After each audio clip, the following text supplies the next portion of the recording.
Now, when Jesus ascended into heaven, he promised to be with us always, even to the end of the world. Right? In Matthew 28, right before he ascended into heaven, he gave the Great Commission. But he's not just with us vaguely or generally. He's not just with us vaguely or generally. He has promised to be with his people in particular places. Right? He's promised to be with his people in particular places. He says, I am with you, Paul, and I have many people in Corinth. That's how Jesus is present. Jesus is present in Corinth for his servant Paul, for his people that belong to him there. That is the way that Jesus promised to be present. He is present with his people, and he is present in our city. He is present in Moscow. That's how he's present.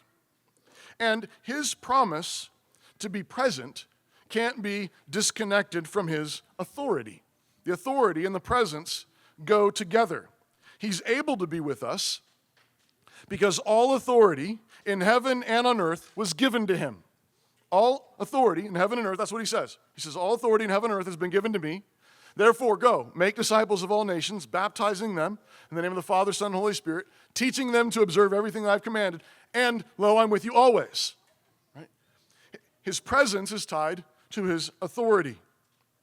He is able to be present with us all the time, and in every place, because he has all authority in every place and at all times. But how did he get that authority? How did Jesus get that authority? By his death and resurrection.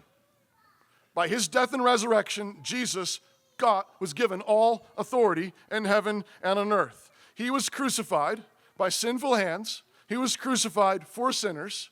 He bled, suffered, died on a cross. He was hauled off the cross, dead, and put in a tomb, where they sealed it with a stone and a regiment of soldiers, accusing him of being an insurrectionist, accusing him of being a blasphemer, and they put him in the ground, dead. And on the third day, the stone was rolled away, and Jesus walked out of the grave alive forever. And that's how he got all authority in heaven and on earth. He rules death itself. He rules Satan. He rules this world. He rules all things because the world did its worst, heaped up everything that it had. Death, sin, judgment, blasphemy, all of it. And a Roman regiment and a big rock. Right? Everything they could get. We've got you. And he went, nuh-uh, bing. No. And walked out of the grave, alive. He has all authority in heaven and earth because he died and rose again. And when he died and rose again, he purchased the church with his blood.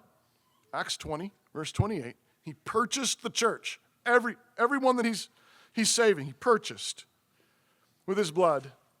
And by his resurrection, he inherited all the nations of the world. In Psalm 2, the New Testament points to Psalm 2 as a prophecy of the resurrection, where it says, you are my son, today I have begotten you. And the apostle says, that's talking about Jesus rising from the dead. And the very next verse says, ask of me, and I will give you the nations for your inheritance, the ends of the earth for your possession. Right?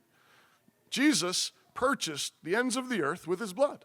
And because he owns it all, he can be present at every place in it, at all times and in all places. His authority is directly connected to his presence.